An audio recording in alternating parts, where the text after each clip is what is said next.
Hello बच्चों, let's read the question. Question says assertion A, if A is any event and probability of B is equal to 1, then A and B are independent.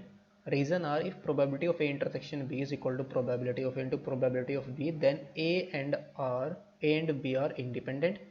A option is both A and R true, but R is the correct explanation of A.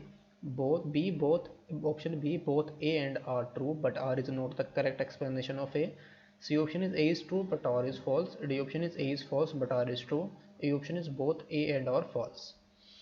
तो यहाँ पर हमें क्या बताना है, कौन सा option correct होगा। तो इस क्वेश्चन को सोल्व करने के लिए जो की कॉन्सेप्ट हम यहाँ पर यूज़ करेंगे, की कॉन्सेप्ट में हम यूज़ करेंगे टू इवेंट्स या two events A and B are said to be independent,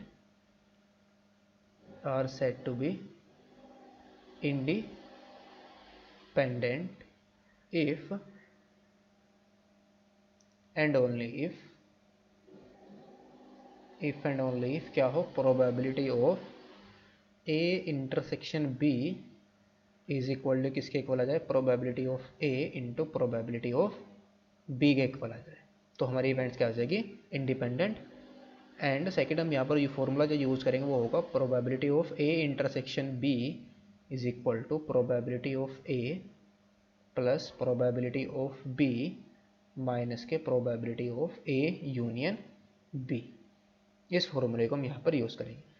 so now question के अंदर जो गिवन है वो क्या है, असर्शन ए में, यहाँ पर असर्शन ए को हम ले रहे हैं, गिवन दैट,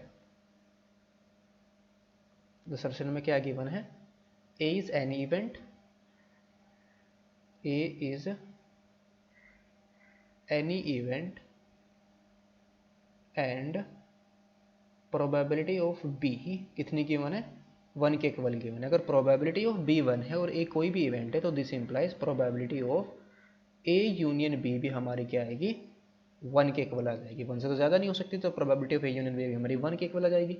तो this implies probability of A intersection B is equal to क्या आ जाएगा, probability of A plus probability of B और माइनस के probability of A intersection A union B, probability of A union B के equal आएगी, probability of A union B. और probability of A union B भी कितनी, 1 है, तो probability of B भी कितनी है, 1।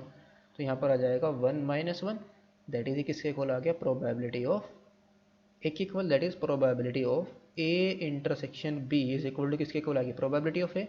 तो this implies probability of A intersection B, probability of A को हम क्या लिख सकते हैं, प्रोबेबिलिटी ऑफ ए, और यहाँ पर 1 से मल्टीप्लाई, बिकॉज 1 से मल्टीप्लाई पढ़ने कोई भी फर्क नहीं यहाँ पर नहीं पड़े, तो उसको हम क्या लिख सकते हैं, probability of B, because probability of B हमारी कितनी गिवन है, 1।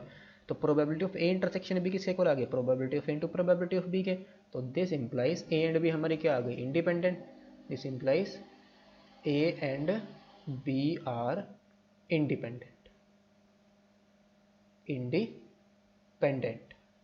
तो यहाँ से हमारा क्या होगा, असर्शन अभी हमारा क्या हो गया, करेक्ट हो गया, रीजन भी हमारा करेक्ट हो गया, बिकॉज अगर probability of A intersection B is equal to probability of A into probability of B है, तो ए एंड बी हमारी क्या होगी, इंडिपेंडेंट इवेंट होगी।